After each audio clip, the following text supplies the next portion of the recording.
Firstly,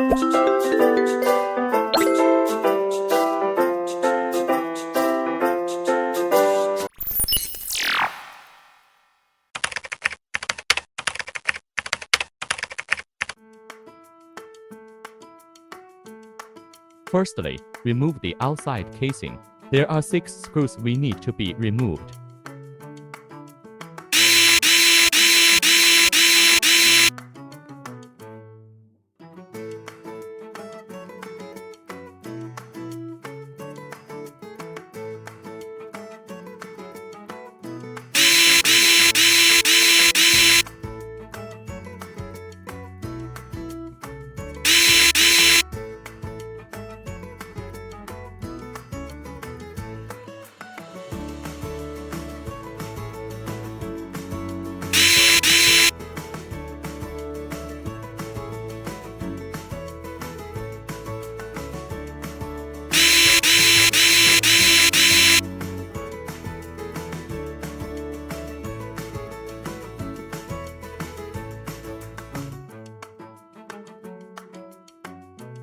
Before installing the casing, it is necessary to apply red glue to the screws here.